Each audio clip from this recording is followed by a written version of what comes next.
Welcome to r/slash best of Redditor updates, where we have the single dumbest excuse you have ever heard for cheating in your life. Our next Reddit post is from r/slash relationships. I'm a 27-year-old woman and my boyfriend is 28. He slept with another woman and claims that I wanted him to. I live with my boyfriend, Jack. We've been together for 2 years. The relationship's been good. Passionate hugging is frequent, we say I love you often, and we both participate in each other's family functions. I don't have any major complaints, and to my knowledge, he hasn't been unhappy. I am deeply in love with him. I came home today about an hour early. I had started to get a migraine at work, which isn't super unusual, and once I started to get nauseated, I decided I should go home and lie down.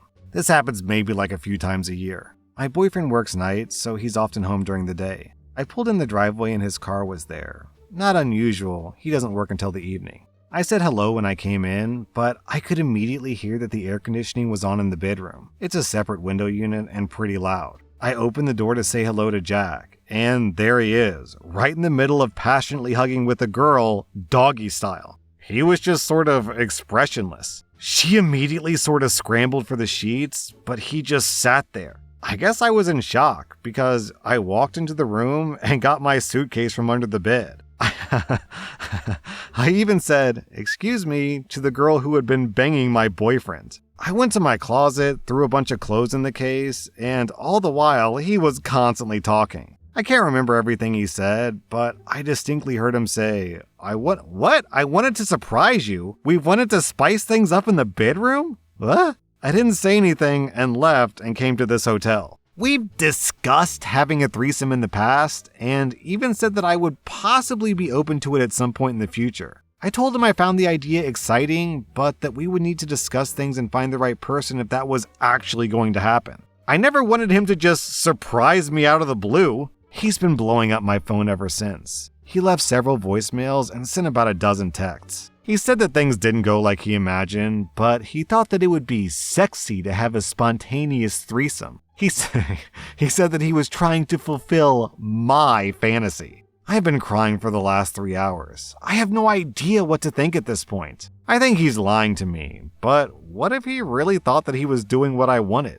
Is it possible he's just that clueless? Then, 2 days later, OP posted an update. I returned to the apartment this afternoon. Jack was there. He immediately tried arguing with me, saying once again that the whole thing had been intended as a gift for me. I just ignored him as I went around the place packing his things. For clarity, my family owns the apartment. He doesn't own it at all. He also said that the only reason he started without me was he wanted to get used to the two of them together so things wouldn't be awkward when I arrived. Apparently, he thought that him and her passionately hugging together would make the threesome go smoother. I didn't even look at him. I just kept packing. I'm proud of myself that I didn't cry. I think I was past the point of crying. He kept blabbering on, saying that he just wanted to test the waters with the other person so that when the time came, they could both totally focus on me. The final straw was when he said that I was being totally unreasonable and ungrateful for the effort he was putting into our sexual relationship. I stared at him for a moment, and then I just started laughing. I couldn't control it. I must have laughed hysterically for a full minute. He got angry, but finally shut up and stopped trying to justify himself. I asked for his key and then told him to leave. I said that he could call to arrange a time to come pick up all of his things, but not to contact me for any other reason. He left, looking pretty forlorn. I didn't ask how long he'd been cheating on me. Just knowing about the one incident was enough. He's obviously not the person that I thought he was. I don't feel like I even know him anymore. I'm still sad, but I'm gonna be okay. There's no way I could keep someone like that in my life. Yo, in this job, I've heard a ton of excuses from cheaters about why they cheated. I have never before heard, "I was doing you a favor." Babe, this is all for you. I cheated on you because I wanted to warm her up for you for a theoretical threesome in the future. That's an odd one. He wanted to fluff her. That's what the problem was. I was just getting her ready for you, and you're mad at me after I was fluffing this random woman as the threesome partner? What is wrong with you, babe? Our next Reddit post comes from r/legal advice. About 4 years ago, a large rendering plant purchased a factory in our small town in Iowa that's been causing all kinds of terrible odors ever since. We're talking rotten blood, dead animal, old beer fumes hanging in the air multiple days of the week for years. The smells are particularly nasty on warm and humid summer days. After living directly across the street from this plant, I decided to use my skills as a developer to create a website criticizing the government of our town and the city council specifically for taking no action and letting the factory pollute our town. At the bottom of the website, in the footer, I left a blurb that says, "This town name is being polluted as of the current date." After a couple of years of the site being up with little attention, I got a sudden spike in traffic, around 2,000 visitors over a few days. And I finally started hearing from the city that they'll be taking action.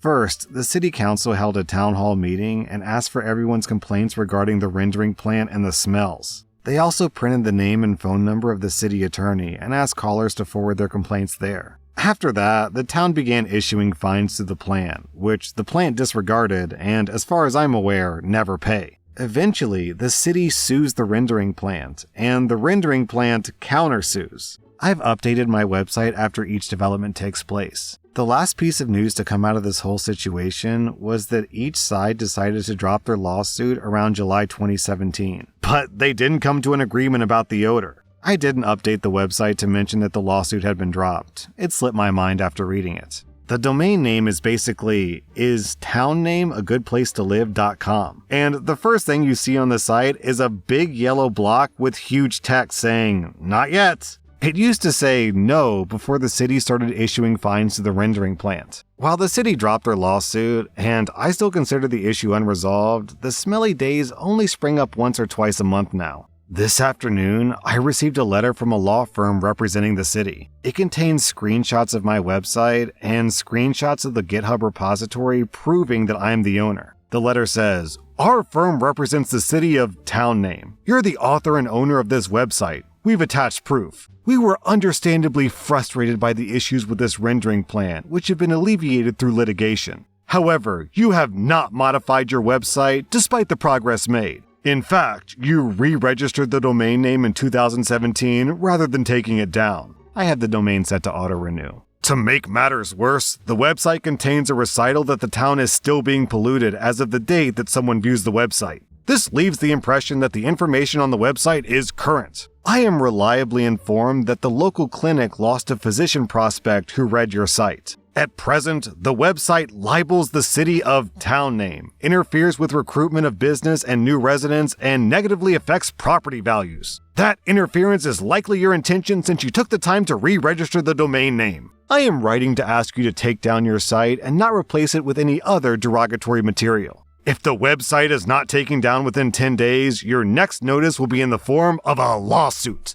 I am inclined to disregard this letter, as my admittedly naive understanding of the law says that the First Amendment to the U.S. Constitution was created so citizens can criticize the government without fear of retribution. However, I realize there's a difference between federal, state, and municipal governments, and I'll be the first to admit that there's a little bit of pride and defiance clouding my judgment too. I've scheduled a consultation with a lawyer, but is it a good idea to leave this website up and risk a lawsuit? Then, a few months later, OP posted an update. So I reached out to a lawyer. I set up a meeting with one of the two law firms here in town. The other law firm is the one that sent the letter. And he agreed with what everyone else had been telling me, that I was protected by the First Amendment. However, he declined to represent me because he's mostly a real estate attorney, and he recommended that I speak with someone outside the city's little sphere of influence. I also updated the website saying that the city council squanders taxpayer money on spurious advice and pointless legal services. Once I updated the website and the city realized I was not going to take it down, a different attorney from the city's law firm contacted me and wanted to chat over coffee. I went, although now I realize that I probably shouldn't have done so.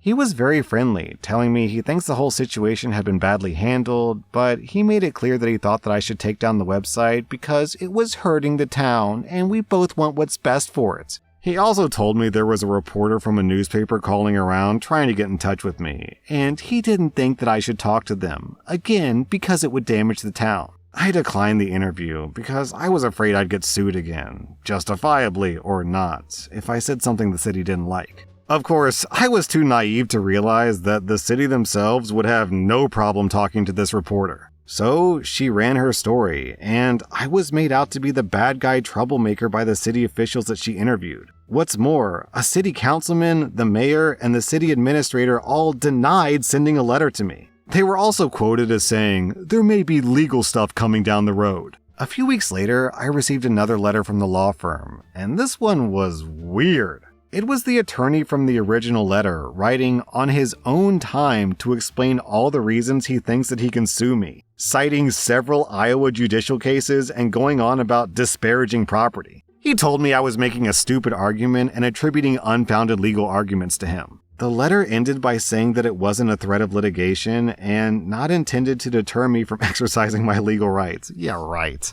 Everything was quiet for 2 weeks until I got an email from the legal director of the ACLU of Iowa. Okay, for anyone who doesn't know, the ACLU is basically a free group of lawyers, and the whole thing they do is they just take on cases where citizens get screwed over by people. They are very big, very powerful, and they win a lot of their cases. I spoke with the director of the Iowa ACLU, and long story short, she thought that what the city was doing to me was an egregious violation of my civil rights, and the ACLU of Iowa wanted to represent me in a lawsuit against the city. So, we filed in federal court, and by March, we settled the case after the city agreed to these 5 terms. 1. They had to agree to a permanent injunction where they can't threaten to sue me or actually sue me for any website or content that I produce regarding the town. They must pay me legal damages.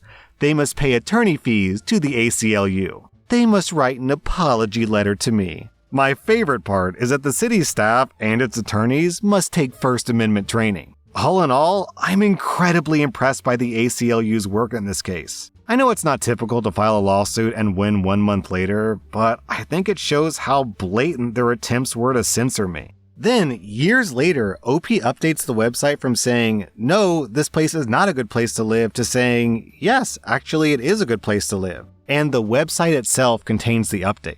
It's a bit long, so I'll just summarize the important bits. The rendering plant, its emissions, and our local government's dealings with them were the reasons that I built this website to begin with. I'm happy to report that the blood plant has shut down and a new business has moved in. Before, you could walk in a miasma of noxious vapors 4 to 5 days every week. But that's happily no longer a problem in Sibley, Iowa, and residents can breathe easy. Yeah, something tells me that when the lawyer sent OP a letter saying, "I definitely could sue you if I wanted to, but I'm not going to. I could, though, and this letter is not in any way to dissuade you from suing me if you want to sue me. Just please don't sue us." At that point, I'm like, yeah, okay, these people have no case whatsoever. Our next Reddit post is from r/marriage. My husband doesn't know that I know what he's up to. I'm a 33-year-old woman and my husband is 34. We had our first baby back in June of last year. My husband's aunt gifted our son a lovely chunky knitted blanket. The blanket is so soft. I've made multiple comments that I would like to find a full-size blanket just like it because it's so cozy and I'm kind of jealous of my baby. Well, this past weekend, my husband snuck off to the store. He refused to tell me where he was going and why, but I later found a plastic bag with the logo of a local crafting store. That evening, my husband said that he would like to have an hour of alone time every night after our son goes to sleep.